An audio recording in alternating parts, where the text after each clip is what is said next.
കോട്ടയത്ത് SP ഓഫീസിലേക്ക് SFI March നടത്തി. പോലീസ് ബാരിക്കേഡ് മറിച്ചിടാൻ പ്രവർത്തകർ ശ്രമിച്ചത് നേരിയ സംഘർഷത്തിന് ഇടയാക്കി.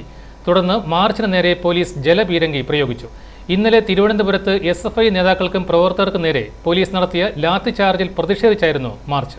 കോട്ടയത്ത് SFI നടത്തിയ പ്രതിഷേധ മാർച്ചിനു നേരെ പോലീസ് ജലപീരങ്കി പ്രയോഗിച്ചു. തിരുവനന്തപുരത്ത് SFI പ്രവർത്തകർക്ക് നേരെയുണ്ടായ പോലീസ് അതിക്രമത്തിൽ പ്രതിഷേധിച്ചാണ് SFI കോട്ടയത്ത് SP ഓഫീസ് മാർച്ച് സംഘടിപ്പിച്ചത്. ടൗണിൽ നിന്നും പ്രകടനമായി എത്തിയ പ്രവർത്തകരെ കളക്ടറേറ്റിന് മുന്നിൽ പോലീസ് തടഞ്ഞു. തുടർന്ന് ബാരിക്കേഡുകൾ മറികടക്കാൻ പ്രവർത്തകർ ശ്രമിച്ചതോടെയാണ് പോലീസ് ജലപീരങ്കി പ്രയോഗിച്ചത്.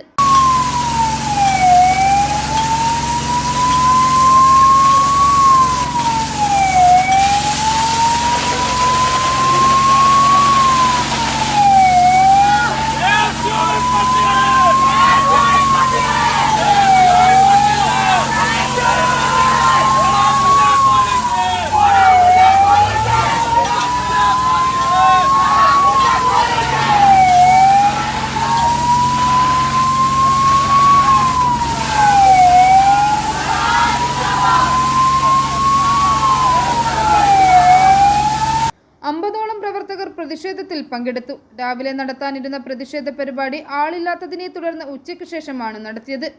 രാവിലെ 10:30 SP ഓഫീസ് മാർച്ച് നടത്തുമെന്നായിരുന്നു ആദ്യം അറിയിച്ചത്. പിന്നീട് 12 മണിയിലേക്ക് സമയം മാറ്റി. 1 മണിയായിട്ടും പ്രതിഷേധക്കാർ എത്താതിരുന്നതിനെ തുടർന്ന് അന്വേഷിച്ചപ്പോഴാണ് പരിപാടി മാറ്റിവെച്ചതായി അറിയിച്ചത്. പിന്നീട് ഉച്ചയ്ക്ക് ശേഷം 2 മണിയോടെയാണ് പ്രതിഷേധം സംഘടിപ്പിച്ചത്. മാർച്ച് മാറ്റിയെന്ന് ഏത് ഘട്ടത്തിലാണ് SFI മാർച്ച് മാറ്റിയത്? SFIയുടെ കോട്ടയം ജില്ലക്കകത്ത് മാർച്ച് തീരുമാനിക്കുന്നത് SFIയുടെ കോട്ടയം ജില്ലാ കമ്മിറ്റിയാ, അല്ലാതെ ഒരു മാധ്യമവും അല്ല, ഒരു പോലീസും അല്ല എന്നുള്ളത് ഉറക്കെ പറഞ്ഞു വെച്ചാണ്. ഇനിയാണെങ്കിൽ അത് വിചാരിച്ചോ, മാതൃഭൂമി ആദ്യം വാർത്ത കൊടുത്തേ. മാതൃഭൂമിക്കാരൻ എവിടുന്ന് വാർത്ത കിട്ടി? SFI എപ്പോഴേലും മാർച്ച് മാറ്റി വെച്ചിട്ടില്ല.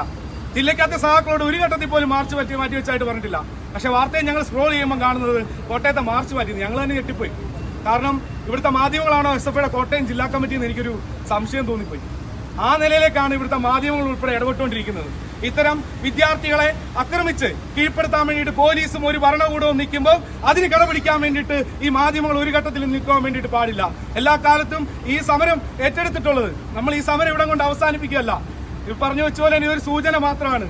വരും സമയങ്ങളിലും ഇത്തരത്തിലുള്ള അടിച്ചമർത്തൽ വിദ്യാർത്ഥികൾക്ക് നേരെ ഉണ്ടാകുകയാണെങ്കിൽ SFI നിരന്തരമായിട്ടുള്ള സമരത്തിലേക്ക് പോകുമെന്ന് തന്നെ പറഞ്ഞു വെച്ചുകൊണ്ട് SFIയുടെ സംസ്ഥാന കമ്മിറ്റിക്ക് വേണ്ടി ഈ മാർച്ച് ഉദ്ഘാടനം ചെയ്തതായിട്ട് പറഞ്ഞുകൊണ്ട് നിർത്തുന്നു. അഭിവാദ്യങ്ങൾ.